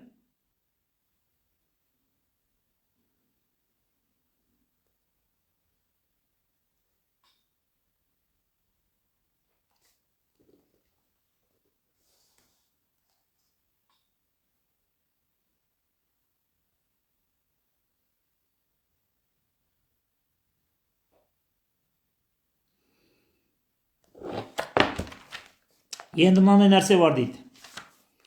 Елдің бәрі vacation жайында, призвание жағдай, Алла тағала әуелде мені бейімдеп жаратқан деген кезінде кейбір моменттер болады дейді. Адамдар жаңағыдай мен бір ұлы миссия күтіп тұр, мені бір ұлы іс күтіп тұр дейтіндер де болады дейді. Енді олардың өзі сондай оқиғалар кездескен тарихта дейді. Біз оны білеміз дейді. Әртүрлі бір ұлы істі арқалап туған адамдар деген дейді. Бірақ бұның бір рискісі бар дейді. Бұндай әңгімені күшейткен кезде жаңағы пәленше миссия арқалап туған екен, ол туған кезінде осындай іске бола туылған екен деген әңгімені күшейте беретін болсаң, оның бір кішкентай рискісі бар. Яғни humble дейді. Humble деген қарапайым деген сөз. Екіншісі grand дейді. Ол ұлы дейді. Енді адамдардың көбісі ойлап қалады дейді, жаңағыдай ақыры туылғаннан кейін, ақыры өмірге келгеннен кейін, арқалағаннан кейін жаңағы грандиозный, гранд призвание арқылы шықпағаннан кейін humble не ол деп айтады дейді, жаңағыдай кішкентай майда шүйде. Олай есептелмейді дейді. Humble, яғни сен мамандығың жаңағыдай бір, сен ешкім танымауы мүмкін, сен бір билігі жоқ адам болуы мүмкін. Мәселе ода емес дейді. Мәселе жалпы қоғамды сауықтыратын, жалпы қоғамның ілгерілеуіне, жалпы мемлекеттің өркениетке қарай жылжуына сен үлес қосып бір титтай кетіп дәл түстің ба, түспедің ба? Сол титтай иненің ұшындай сені күтіп тұрған тесікті бар, тарс еткізіп сен бітедің ба, бітемедің ба? Ол сонымен есептеледі дейді. Сондықтан жаңағыдай үлкен ұлы істерді атқарған адамдар туралы оқыған кезде humble адамдар, қарапайым адамдар депрессияға түсіп кетеді. Анамен салыстырғанда менікі далбаса ғой деген сияқты. Біз онымен келіспейміз. Себебі әрбір майда шүйде тірліктерді істеп отырған адамдардың бәрі бір-біріне киіліп ана ұсақ келеді дағыны үлкен жұмысты мемлекеттік машинаны алға қарай бастырып жібереді. мен жерде жаңағы балама қандай кітап оқытамын анау мынау деп сұрап отырғанға ана отбасы хрестоматиясының нелер мұхлистары болса мынау деп өздерің жаза беріңіздер, мен оған қарауға шамам жоқ. Мен мына бәлем бай беттік мақаланың ішінен қызық жерлерін теріп оқып отырмын өзім не да бас қазір. Мысалға дейді indeed the humble vocation, жаңағы ұсақ қарапайым көзге ілінбейтін призвание шақырудағы алайықшы дейді, such as that of a blacksmith, мысалға не кузнец, may be crucial, ол мемлекеттің амандығы үшін или біздің Қазақстан Республикасының амандығы үшін бір оқымаған кузнецтің өзі өте шешуші рөл атқарып кетуі мүмкін. As the old saying goes, естеріңде ме ескі мақал бар еді ғой, баяғы аталарымыз айтатын дейді. Не депті бұлардың аталары? For want of a nail, шегенің жоқтығынан, the sure was lost, етік құрды дейді, етік жасай алмады дейді. For want of sure, аяқ киім жоқ, the horse was lost. Сосын тағалар болмағаннан кейін ат та құрды дейді. For want of a horse, енді шеге болмағаннан кейін таға болмағаннан кейін ат болмады. Енді ат болмай қалды, the general was lost. Ол генерал атқа мінамай қалды. For one of a general, генерал болмағаннан кейін the victory was lost. Соғысты жеңілдік. For one of a victory, соғысты жеңе алмағаннан кейін the nation was lost. Елден айырылдық. Полный мемлекет жеңілді. Енді осының қара, қазақша осыны қалай береді? Дәл осының қазақшасы бар. Шеге тағаны көтереді, таға тұлпарды көтереді, тұлпар ер-тұрманды көтереді, ер-тұрман ер-азаматты көтереді, ер-азамат елдің абыройын көтереді дейді. Көрдің бе? Бәрі шегеден басталды ана жерден. Сондықтан мынандай кез келген адамға осыны үйретуге тура келеді дейді ана жерден. Сен тұра тұр, мен кішкентай адаммын, маған не қарап тұр, анау-мынау деме, сен точно білші қай жерде тұру керек екеніңді. Әуесті Құдай сені жаратқан кезінде қандай нәрсеге бейім болды, және қай қоғамдағы айналып жатқан машинаның қай жеріне барып тұру керек екенін саған шақырды. Сондықтан осының бәріне бірақ көрдің бе, бұның бәрі не үшін бұл бұзылып кетеді деген кезде бұлар айтып жатыр, адамда ерік қалау бар. Бағана алдында ескерттік. Яғни Құдай сені бір нәрсеге бейім болып жаратады. Мынаны істесей деп саған бір ауыз ескертеді, шақырады. Яғни оны сен естисің ба, естімейсің ба, ересің ба, ермейсің ба, соны істейсің ба, істемейсің ба, ол сенің өзің еркіңде. Сол себепті де мына бізде әсіресе 90-шы жылдары, 2000-ші жылдары мына Казгудың юрфагы менен Чимкенттің ана платный университеттері юрфак Құдай самасын мына біздің оңтүстік Қазақстанның оңтүстік аудандарының бір 90% юрист болып кетті ғой. Ана Казгудегі юрфакта оқитын балаларды көрсең, 92, 93, 94 менің замандастарым. Бәрі үстеріне кожаный куртка, мойындарына мынандай алтын цепочканы асып алып, бастарына мынандай пепельный норка, жаңағыдай күлгін түсті норкаларды киіп алады тағына. Оқуда жоқ, басқа жоқ, сессия бәрін ақшамен шешіп. Біздің ауылдың балалары ғой сол. Қаяқтансың? Жетісайданмын, қаяқтансың? Сарыағаштанмын, қаяқтансың? Арыстанмын, сен қайда? Мен Түлкібастанмын, сен қайдасың? Мен Келестенмін. Бәрі сол. Оқи берген. Енді міне қазақ тілі үшін конституциядағы заңдарды өзгертіп, бір ыңғайлы заңдарды шығарып, бір қате елдің дамуына кедергі келтіріп тұрған заңдарды іздеп тауып, құртып, жойып, сонымен күресейін десең, не адвокат жоқ, не юрист жоқ. Ал ол замандарда оқыған жігіттердің енді көкесі барлары белгілі бір дәрежеде өсіп өнген болуы мүмкін, бірақ енді оның бәріне енді штат жетпейді ғой, енді ананшама дармаевтың бәрін жұмысқа кім тауып береді. Скорее всего, олар сол майда шүйде жаңа топ бір бәле ашып, өте нашар оқығандары кейін базарда калош сатып кететіні анығын бір Құдай біледі. Бірақ сол менімен бірге сол кезде юрфакта оқыған, әке шешесінің көтен зорлығымен, ақшасымен оқыған балалардың бір мемлекетте бір қызметке отырып, үлкен бір мемлекеттік мәселелерді шешіп, бір саяси карьера жасап, бір елдің алдында ұрандатып жүрген ештеңесін де көрген жоқпын. Аумин Аллаху акбар. суға батып кеткен, тас ұқсап, олар сол күйі құрды. Оның орнына ғылым білім игеріп, өзінің орнын білуге тырысып, нақты бір мамандықты шыққан балдардың бәрі қазір Фейсбукта да өте абыройлы жастар, менімен замандасып, 45, 46, 47, 48 жастағы жігіттер, бәрі де мемлекеттің, ұлттың көзін ашуда бәрі солар жақсы белсенді әрекет етіп жатыр. Ал баяғы менің құрметті жерлестерім сол кездегі оңтүстік Қазақстаннан шыққан жаңағы юристер мен экономистердің қаптаған армиясы, егер бір қатын екі баланы тентіретіп жермей асырап қазір отырған болса, біз оны олар үшін ол әулиелік дәреже деп есептейміз уже. Так.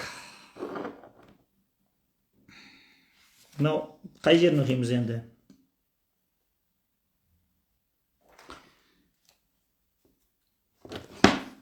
Біз уже 1 сағат 15 минут болды отырғанымызға. Уже мынаның қызық жерлерінен қысқа оқып, сөйтіп бұны не қылайық, аяқтайық.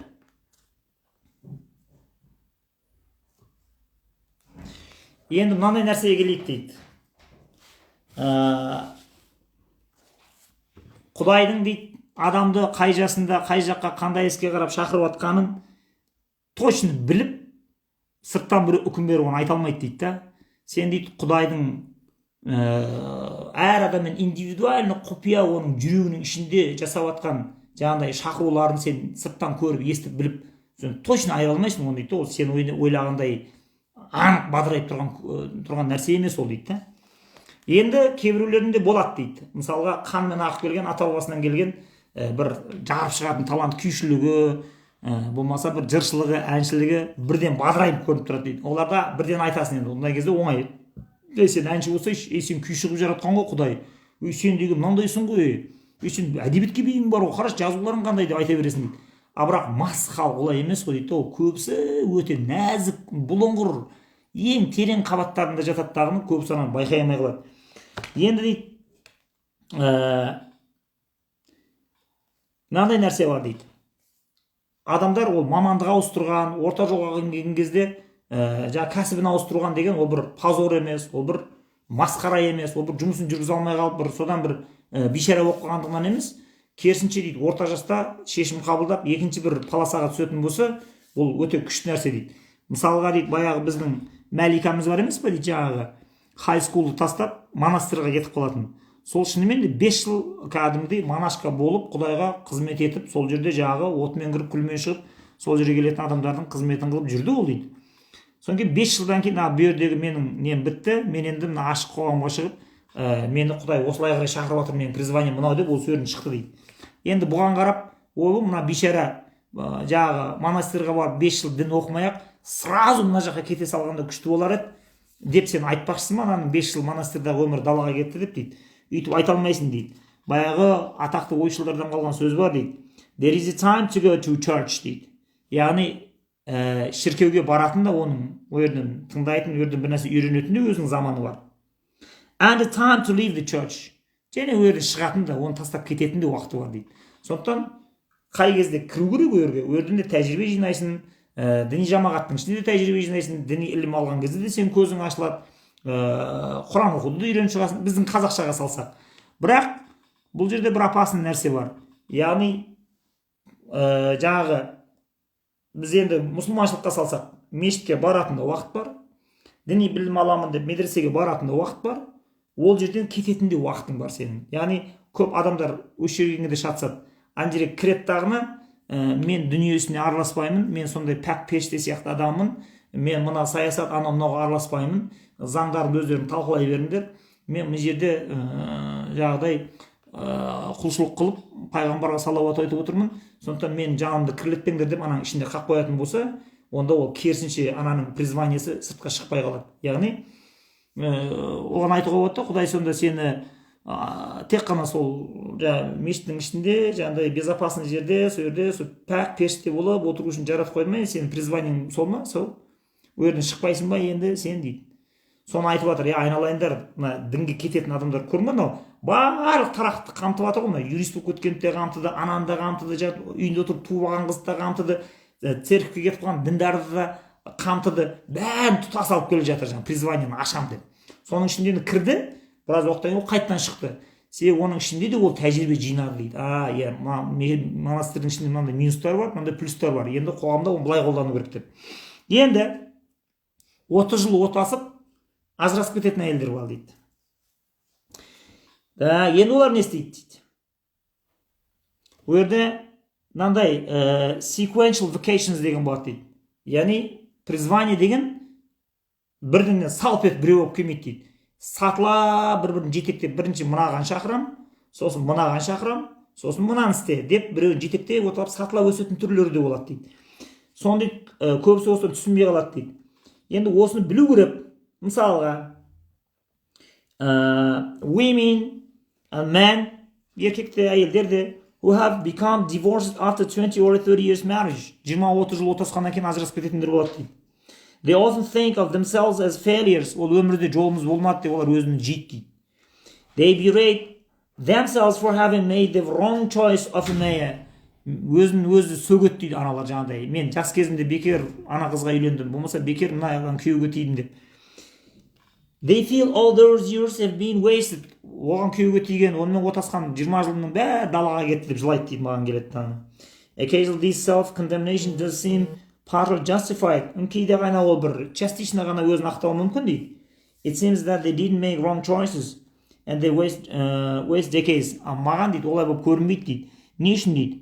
Себебі but often they leave their marriages. Көбісі дейді ана бір жас кезінде байқамай бір қодар еркекке, мысалға бір өтірікші еркекке түріне қызығып, сымбатына қызығып, сол кездегі жастық шақтағы өзінің ақымақтығымен ол үйлену мүмкін.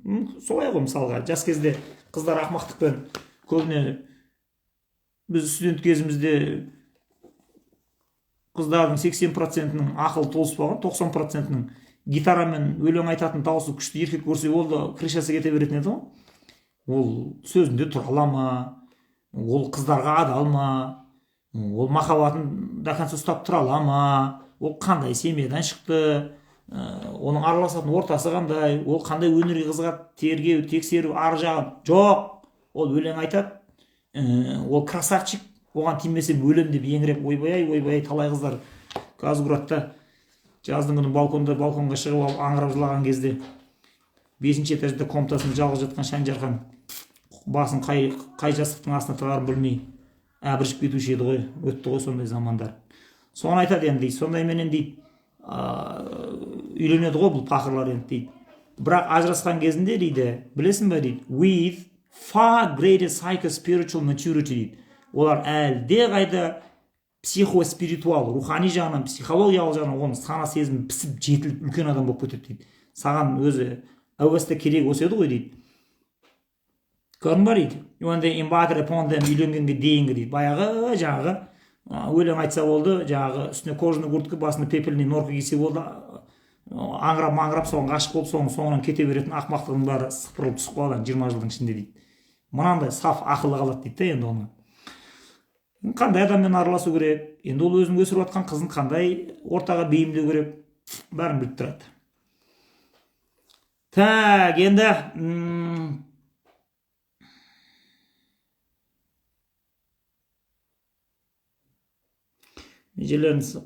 жалпы мынандай нәрсе бар дейді. Адамдардың жіберетін бір қателігі дейді енді осы жерде. Indeed, шындығында былай енді the greatest problem with sequential vocations. Жаңағыдай серийный призвание бар ғой, Құдай бөліп шақыратын. Енді мынаған. Былайша айтқанда, жаңағы ақымақтау қыздардың ақылын толыстыру үшін жаңағы ішін құрт жоқ қойған красавчик жігітке күйеуге тигізіп 20 жыл сояққа призывать етеді да. 20 жылдан кейін ана өзі ішкен ірің жеген желім болып ақырында қашып зорға құтылады ғой, ана қодардан мал таппайтын жаңағы әнші тері жігіт, сылқым жігітіміздің шаруасы біткеннен кейін мүмкін бұны басқа жаққа призывать етеді. Енді болды, бұл қоя тұр енді бұл теманы деп. Енді people's resistance to them дейді. Енді жаңа призваниесіне өтуге қорқады орта жасы. The term midlife crisis. Сіздер орта жастағы кризис дегенді білесіздер, has become deservedly popular these days. Біздің заманымызда шынымен де заслуженно сондай популярны болған термин бар дейді. It is a very real phenomenon дейді. Бұл шынымен де көзге ұрып тұрған құбылыс феномен дейді да. Орта жаста адамдардың бәрі тормоз береді дейді ана жерден. Бәрі депрессияға түседі. 35-40-қа келген кезде топ бәрі жапырылып қалады кәдімгі мынандай. Білмеймін, өзіме не болғанын, вообще ештеңе қызық емес ше. Түк істегім келмейді, жата беремін, білмеймін деп. Конечно, жата бересің сен. Өйткені анаяқтан Құдай призывать етіп жатыр ғой. Мына мәнсіз, мағынасыз, далбасай өміріңе тойған шығарсың. Келен мына жақтан қызық көрейік деп жатыр ғой. Мына өмірдің сахнасын қайнатайық дейді ғой. The most common reason it is a time of crisis is that it is properly time of vocational change дейді. Бұл уже сенің жаңа приглашение алатын уақытың келді Құдайдан дейді. Оны енді жаңағы далбасылап өміріңді босқа, мәнсіз, мағынасыз сүйретіліп сүре берме, енді келіп бір нәрсе істейік дейді. It's a time when God calls us to revitalization дейді. Сені өліп қалған рухыңды, өліп қалған тапталып қалған болмысыңды тірілту үшін енді екінші рет саған шанс береді дейді. And frequently that revitalization requires a radical shift in activity дейді. Енді сенің іс әрекетіңде радикальный өзгеріс болу керек саған дейді. Қорқпа дейді. The more we resist such shifts, біз көбіне осындай өзгеріс жасау керек деген кезде қодық құсап табан тіреп тұрып аламыз дейді. Қырсығып. The call is refused. Оған отказ береміз. The crisis cannot be resolved and the human soul progressively decays дейді. Осы орта жастағы кризиске түскен кезінде негізінде сен Құдайға алғыс айтуың керек, рахмет айтуың керексің дейді. Егер сол баяғыны 18 жасар ақмақ кезің бар емес пе, жаңағына біреу гитарамен екі өлең айтса деп артынан кете беретін, соның бәрі сыпырылып түсіп қалғанына, енді сен олай кетпейтініңе, енді сондай нәрсені көрсең, сен соны айырасың, ақылың, 18 жасымда қалай мен ақмақ болғанмын, мен қалай байқамағанмын мен деп. Енді сен рахмет айтпайсың ба дейді, енді соның бәрі сыпырылып түсіп қалғанына дейді. Енді сен трезвый уже ненің дұрыс, ненің бұрыс, ненің баянды, ненің баянсыз екенін 40 жасыңда, 35 жасыңда осы қайрап қойған қылыштай жарқылдап тұрсың ғой, енді ұстасам аямаймын деген сияқты. Сен пайдалану керек қой дейді. Енді үйтпесең не болады дейді. Енді осы қадамға бармай қойсаң не болады дейді. The human soul progressively decays дейді. Онда сенің адамның жаны дейді, прогрессивный, өте жылдам decays, өліктің шығып кетеді дейді. Енді decompose, разлагаться деген не дейміз? Іру ма? It is a sad thing to see a mother her children have left home. Көңілсізді нәрсе енді дейді. Кейбір шешелердің дейді, балалары дейді, есейіп үйлерін кетеді дейді. Who is too fearful to leave home herself дейді. Өте қорқады дейді, өздерінің үйін тастап кетеді. Who refers the call to adventure and the tasks are the mothering and thereby has no option left. Мерден. Мынандай, мына. It is equally tragic дейді. Мынау да трагедия дейді. To witness a broad bureaucratic rejected. A deep passion to be a landscape gardener for fear of losing his pension rights when stagnation is the greater price дейді. Сондай әкімшілік жұмыстарға қызығып жас кезінде тұрып кетіп, 40-қа келген кезде тоқтаған жігіттер болады дейді. Ол сол кезде өзінің бейімін, не нәрсеге бейім бар екенін, басындағы таланты бәрі есіне түседі, ол кризиске кіреді ана жерден дейді.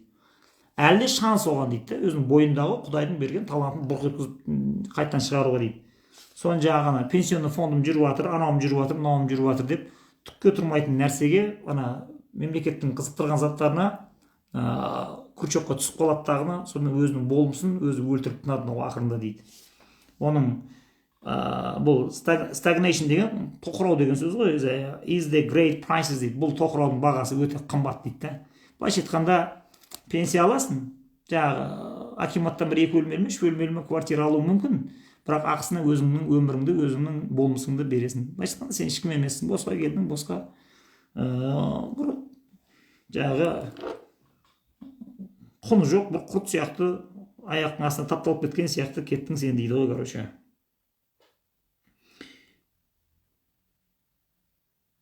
Енді дейді, and then there is the final vocation. Енді финальный призвание бар дейді біздің өмірімізде дейді. Ол не дейді? Our lives on earth. Бұл жердің бетіндегі тіршілігімізде. our calling to grow old gracefully дейді. Ол өте әдемі қартаю деген міндет бар енді дейді. Құдай призывать еткен кезінде сені дейді, жас кезіңнен бастап сені шақырған кезде, ей, құлым, бері кел деген кезде, әдемі қартайсай, қазыналы қарттыққа қарай жылжысай, мен сені қартайған кезде мынандай күмістей сақал қойып, сақалың өспей көсе болсаң да, аузыңды ашқан кезде тіліңнен дүр гауһар, маржан, жұрттар үйіп тыңдайтын, елтіп тыңдайтын, әңгіме айтатын қазыналы қарт болсын деп мен сені соған ақ біле жатырмын.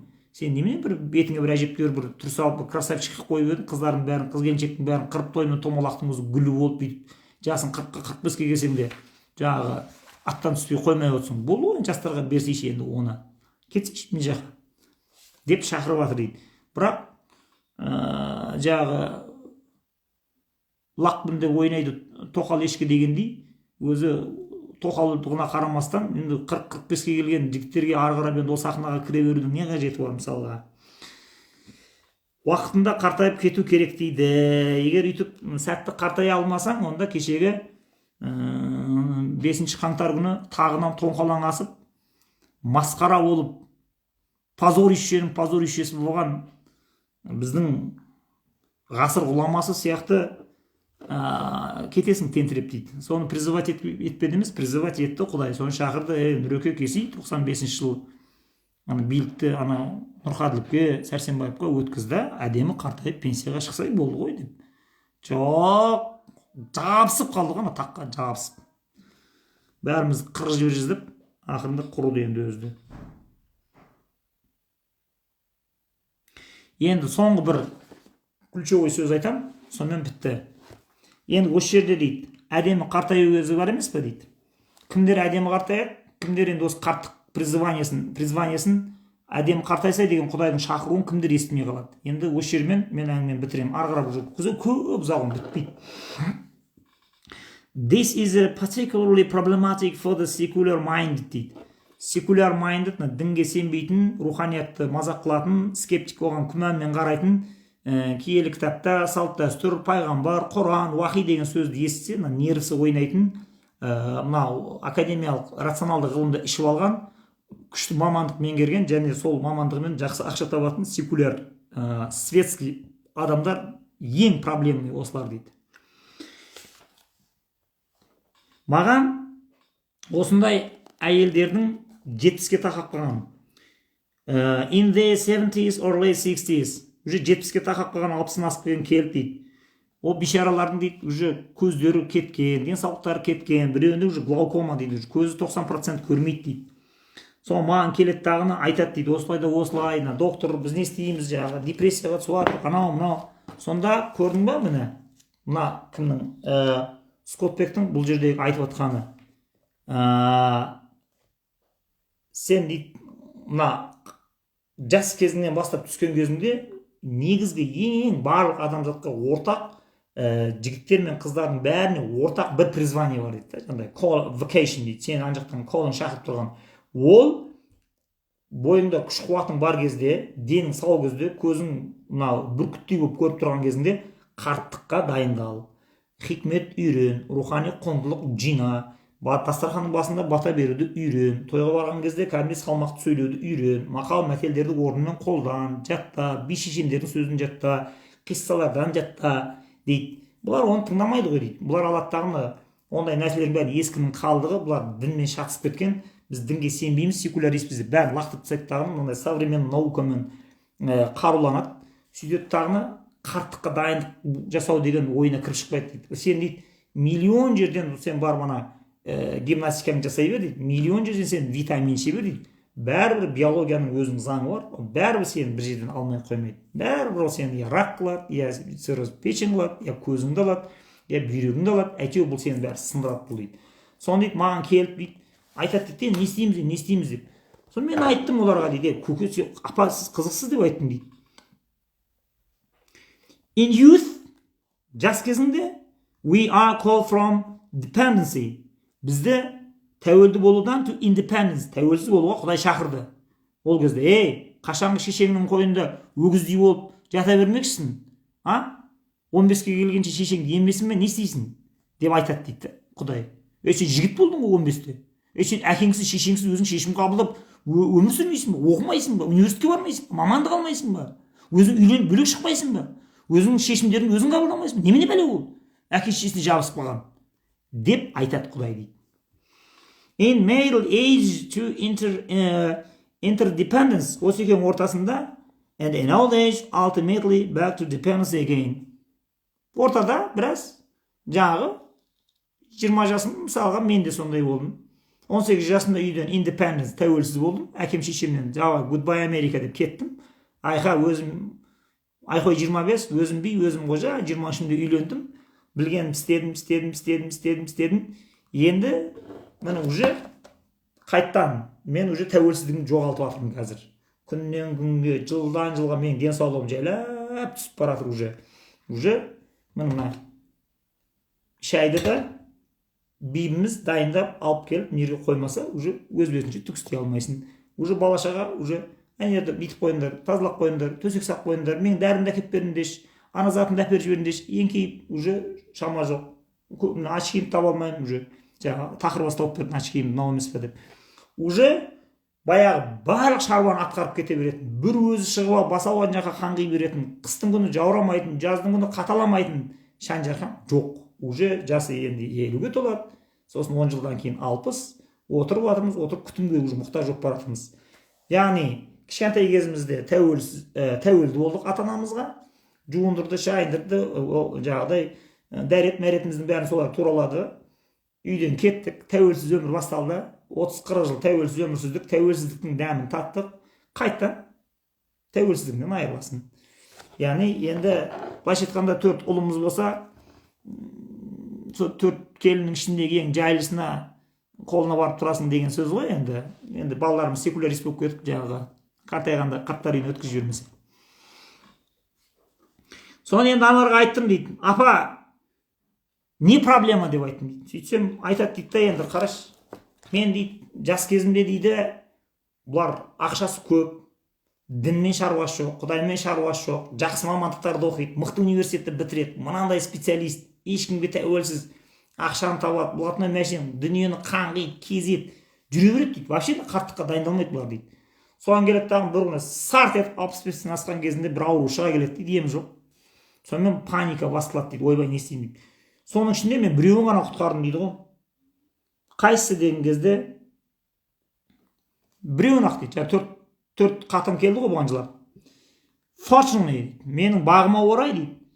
For us both, екеуміз бір ортақ тема таптық дейді. She was a religious person дейді. Құдай сақтағанда біреу дінге сенетін болып шықты дейді. Енді саған түсіндіруге болады дейді. Енді бұл ана кемпірді депрессиясынан бір-ақ сағатта шығарып алады. Жаңағы бұған келген. Қалғандар ана секуляристер кетті, олар дәлші еміз деп. Сен Құдай туралы өзге уағыз айттың, біз дінге сенбейміз, Құдайға сенбейміз. Сен нағыз бізді светский методпен емдемейсің, айналып келіп уағызыңды айта бересің, жаңағы ақиретке дайындал, анау деп ренжіп кетіп қалды скотпетке. Біреуі қалды дейді. Не үшін қалды? Себебі екеуміз әңгімеміз жарасып кетті дейді. Ол дінге сенетін болып қалды дейді. Содан не енді сенде проблема десе, мынау басынан сөз асырмайтын, төбесінен құс ұшырмайтын сондай тәуелсіз қатын болған ғой, жас кезінде бүйтіп тұрған американка, жаңағы шашы сап-сары, көзі көкпеңбек, аспан түстес красавица болған болса керек. Енді сол мен биіме жетпесе де өзінің деңгейінде бір сұлу біреу болған ғой. Соған мен дейді, біреуге күнімді қаратқан емеспін, бәрін өзім істеймін, бәрін ақшамен үйтем анау.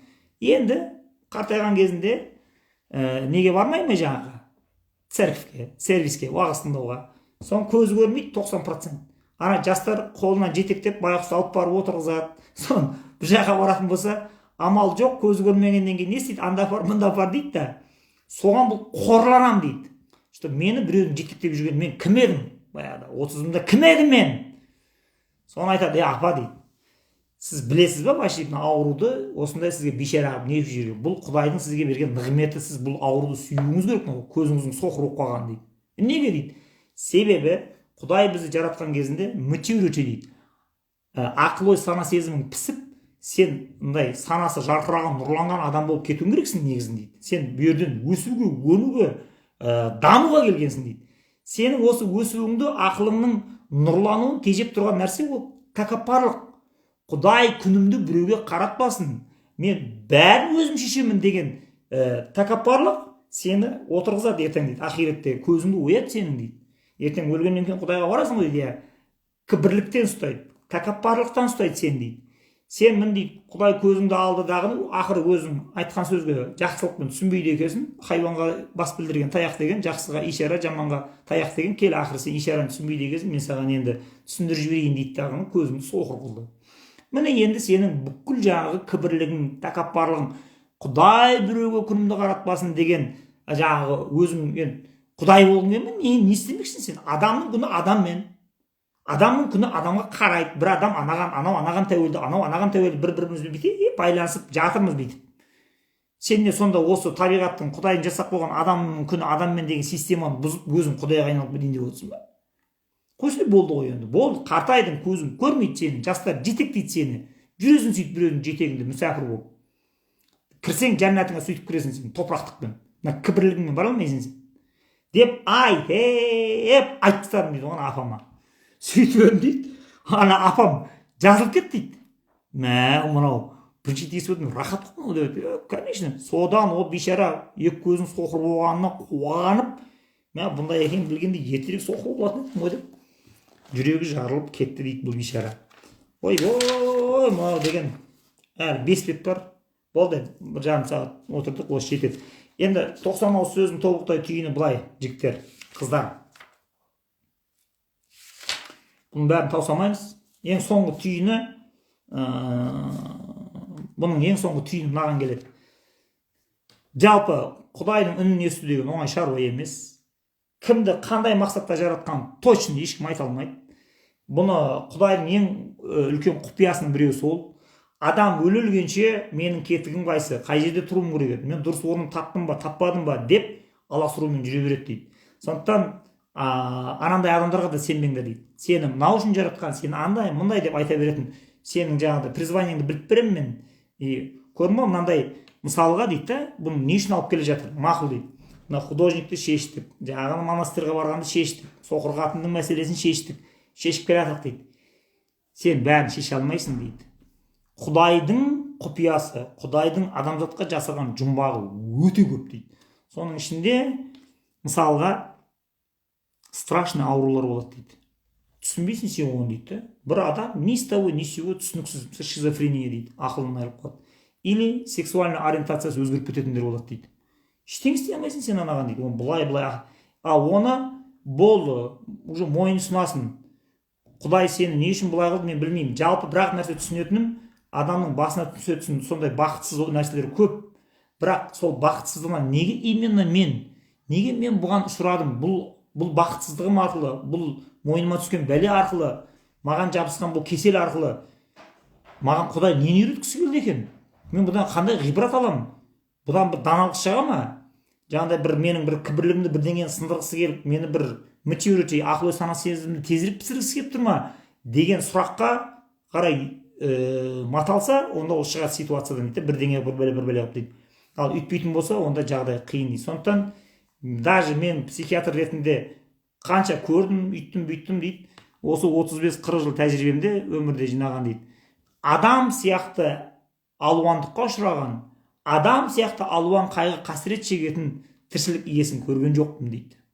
Сондықтан Құдайдың разнообразиесі, Құдайдың адамды әртүрлі нәрселермен призывать ететіні мен вообще қайран қалдырып, мен миыма сыймайды мынау дейді. Сондықтан үйтіп жағдай призвание келген кезде қандай жағдайда болмасын жақсы болды. Біз енді осы жағдай өзіңнің іштей, Құдай маған мынаны түсіндіргісі келіп тұр ау, мынаны істе деп тұр ау деп сол жақыра енді қорықпай қадам басқаннан басқа жолында жоқ. Себебі қарашы пайғамбарлардың бәрін дейді. Мозес, Иса, Джизус, Мұхаммед дейді. Жағда басқа да мученик болып өліп кеткен пайғамбарлар алып қарашы дейді. Бәрі де Құдайдан уахи алған кезінде дейді, шошып кетті ғой дейді. Сол сен қой ол қарапайым адамдар дейді жаңағы. Мен сонда мына жұмысты мен істеуім керекпін ба? Сонда мына қоғамдық іс мені күтіп тұр ма? Мынау деген ауыр ғой, мына ертең мен қоғамның сынына ұшыраймын ғой, мына мен талайды ғой мен дұшпандарым деп қорқып кетесің ғой дейді. нормальный нәрсе дейді.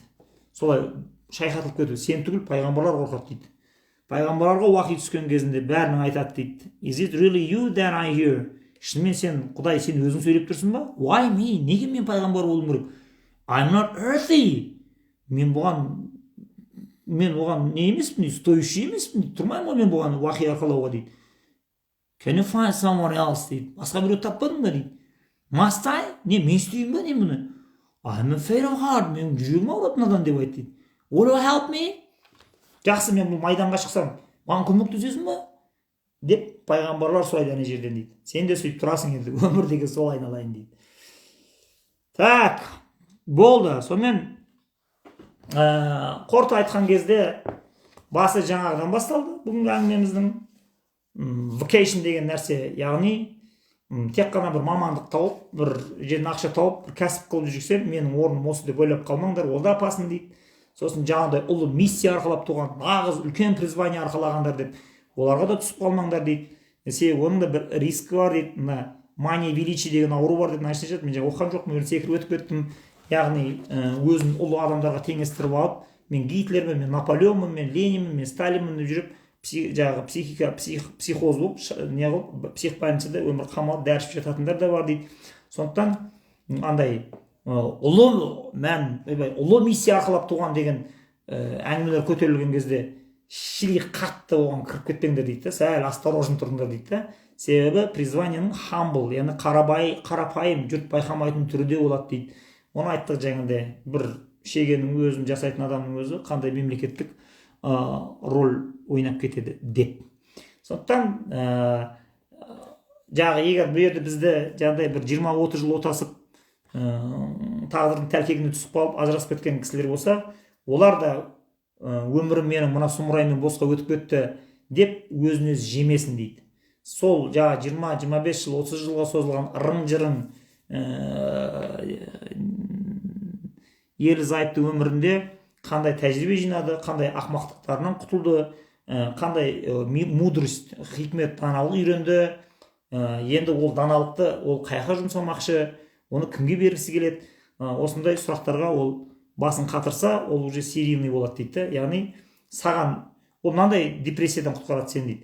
Яғни егер саған призвание бір-ақ рет беріледі дейтін болса, егер біреу саған айтса бір-ақ рет беріледі дейтін болса, онда сәтсіз күйеуге тиіп ажырасқан 45-інде, 50-інде, 35-інде ажырасқан келіншектер депрессияға түсіп кетеді. Маған бір-ақ рет шанс беріп еді, мен оны мына ақымаққа күйеуге тиемін дедім де құртып алдым деп. Сосын Скоттбек айтады, сен үйтіп үкім берме дейді, құйсын дейді. Сен серийный деп ал дейді. Яғни мына жерге дейін келдім, дұрыс. Енді болмады, қанша тырыстым, үйттім, араға адам салдым, әкесін салдым, шешесін салдым, айттым, бұл оңбаған бәрібір семьяны ұстап тұра алмады. Ақшаның бәрін олимпке салды, үйтті, ішті, көңілдес, тағы тоқал-поқалдар тауып алды. Сонымен мен енді 2-3 баланы алып бөлек кетуге мәжбүрмін десе, одан, значит, өрде де бір призвание күтіп тұр сені дейді. Себебі Құдай сені шақырусыз ешқашан далаға тастап кетіп қалмайды. Әрбір жерде сенімен индивидуальный контакт, постоянный связь ұстап отыр. Сондықтан Құдайдан үмітсіз болмаңыздар деп бізге дух беріп қойды ғой, мына психотерапевт.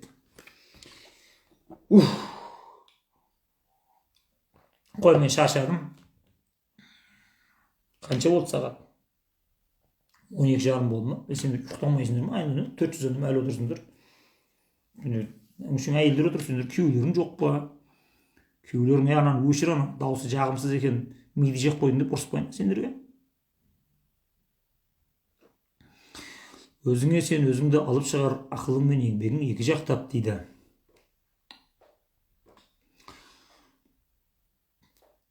Қой, жақсы, мен эфирді сақтаймын.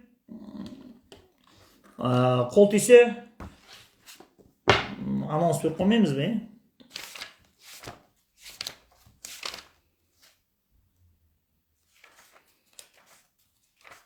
По-моему, осы келесісі бұның құлшылық жайында болады ау деймін. Зікір жайында айтады енді. Бұларды қызық болады, бұлардың зікірі не екен.